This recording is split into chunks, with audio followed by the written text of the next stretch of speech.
혜원님은 이제 창작 쪽이라고 좀 하기는 좀 어렵지만 또 전혀 다르다고 할 수는 없는 분야에서 일을 하고 계신데 현지 글티너 분들 보면서 또 하시고 싶은 말씀이나 혹은 이제 그때의 경험이 지금의 일과 어떻게 연결되고 있는지 도움이나 영향이 있었는지 말씀을 주시면 좋을 것 같아요. 사실 지금 제가 하고 있는 일은 글을 쓰는 일이거나 뭐 작가로서의 정체성을 유지한다고 보기는 좀 어렵지만 나름대로 저는 이제 고등학생 때 글틴으로 활동하고 또 대학생 때 국문학을 전공을 했어요. 그래서 국문학 전공하면서 이어져 온 되게 긴 고민이 있었는데 그거는 글을 쓰면서 생계를 유지할 수 있을 것인가 굉장히 현실적인 고민이었거든요. 공부해 고민. 중요하죠. 네, 사실 이 자본주의 사회에서 가장 중요한 고민이라고 할 수 있는 그 고민 하나, 그리고 다른 하나는 글을 쓰면서 뭔가 이상한 나, 특이한 나, 뭔가 좀 남들과 다른 나의 자아 정체성을 어떻게 이 사회 안에서 잘 녹여내면서 이거를 융화시킬 것인가, 그런 고민들을 가지고 그 두 축을 가지고 고민을 하다가 이렇게 좀 작가님들하고 협업하는 그런 회사에 들어와서 회사원으로서 일을 하게 된 것 같아요. 그래서 뭔가 해드릴 말은 사실 없는데 그냥 이런 선택도 있다. 그래서 작가가 되는 것이 꿈이라면 그냥 주저하지 않고 그냥 뛰어드시는 게 좋은 것 같고, 저처럼 약간 현실과 꿈 사이에서 그 간극에 대해서 고민을 하다가 회사원으로서 시작을 해보고 싶다면 회사원으로 이제 일을 하면서 저는 사실 퇴근하고 저녁에 소소하게 습작을 하고는 하거든요. 근데 그거만으로도 지금은 또 만족을 하고 살고 있어요. 꼭 등단해서 작가가 되지 않더라도 네, 저 개인적으로는 그냥 만족하는 삶이고, 그래서 문학의 끈을 놓지 않고 살아가게 해주는다는 점에서 지금 회사 생활도 전 나쁘지 않다. 네, 월급을 받는 안정 안에서 문학을- 너무 멋있습니다. 너무 공감되고 너무 좋은 말인데. 네, 공감해 주시니 정말 아니 저 공감할 수밖에 없는. 사실 그 너무 일찍 작가 생활을 하고 싶다 뭐 약간 그런 거 있잖아요. 약간 중이병 심했을 때 최연소 작가 타이틀 맞아요. 달고 싶다. 최연소로 데뷔해서 바로 이제 어떤 문단의 각광을 받는 뭔가가 되고 싶다라는 생각을 많이 하긴 하는데 이게 뭐 굳이 그런 생각에 얽매일 필요는 없을 것 같고 안 그랬으면 좋겠고, 실제로 각자 다른 직종에 계시다가 계속 이제 창작을 놓지 않으시고 조금 더 어린이 된 다음에 데뷔를 하신 분들이 되게 굉장히 많으세요. 그리고 천명관 소설가. 예, 그렇죠. 영화 굉장히 시나리오 좋아하는 쓰시다가. 분인데 천명관 소설가라고 40 넘으셔서 등단하신 걸로 알고 있어요. 맞아요. 제가 예전에 서치를 해봤는데 박완호 선생님도 이제 그 아이들 다 40살. 키우고 맞아요. 40살에 데뷔를 조금은 늦게 하시고, 그리고 제가 사실 좀 개인적으로 관심사가 좀 그쪽에 있어서 그 스웨덴 스톡홀름에 간 적이 있는데 거기에 노벨 문학 그 박물관이 있어요. 그 안에 역대 수상자들의 이력 같은 걸 적은 그런 전시가 있는데, 혹시 주제 사라마구라는 작가 아시려는지? 알죠.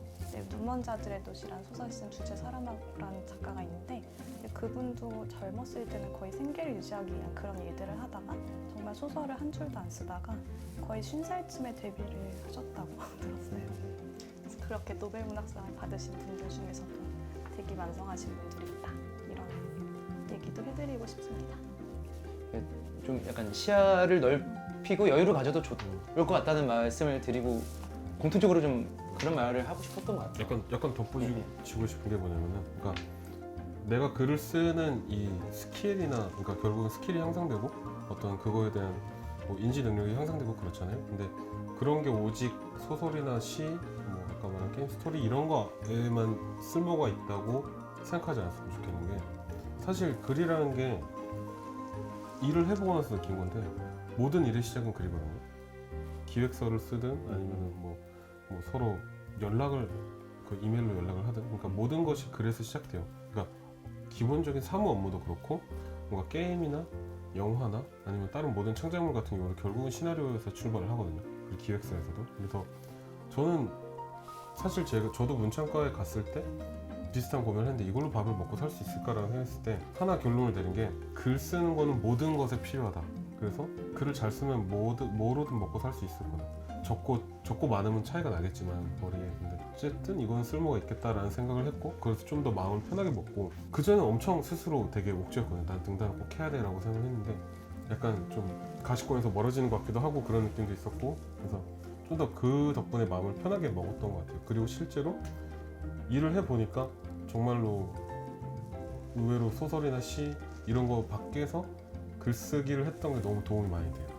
그냥 성장 과정이라는 것도 꼭 잊지 않았으면 좋겠어요.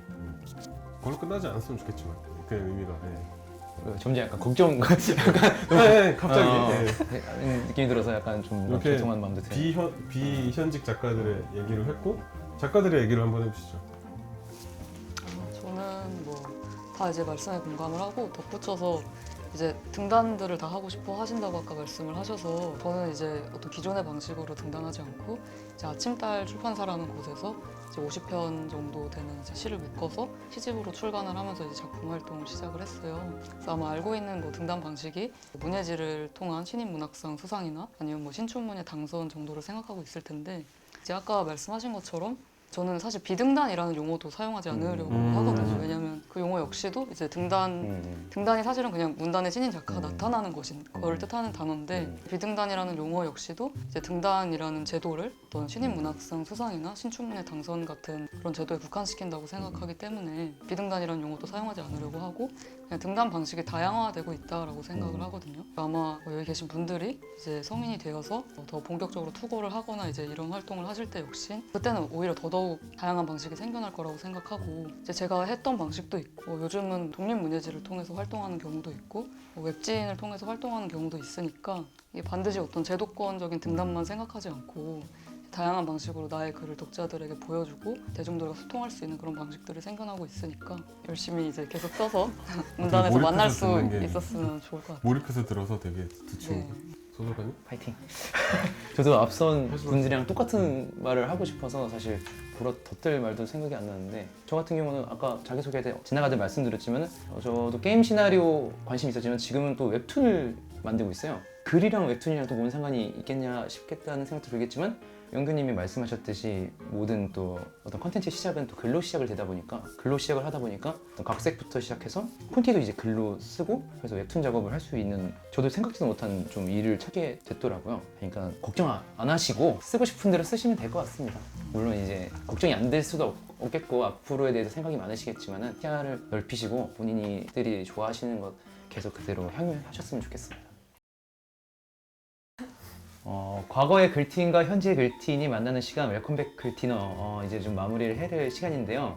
지금 아마 오늘 많은 얘기 나눴지만은 저희가 그랬듯이 지금도 혼자서 글을 쓰는 청소년분들이 많으실 텐데 그럴 때는 언제든지 문학광장 글티인이 열려 있으니까 접속하셔서 글을 쓰는 친구들과 서로의 글을 보여주고 이야기도 나누는 그런 시간을 가졌으면 좋겠습니다. 자, 하나, 둘, 셋, 글틴에서 만나요.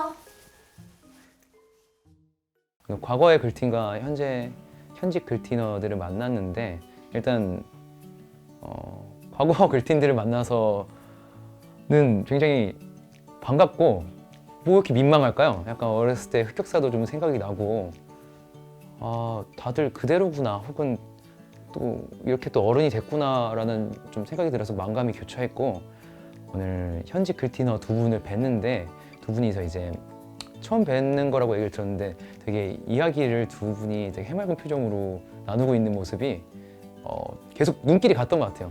계속 지켜보게 되고 나도 저런 시절이 있었나? 나도 저런 시절이 있었나?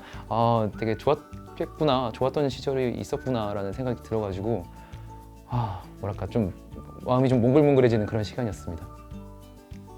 감사합니다.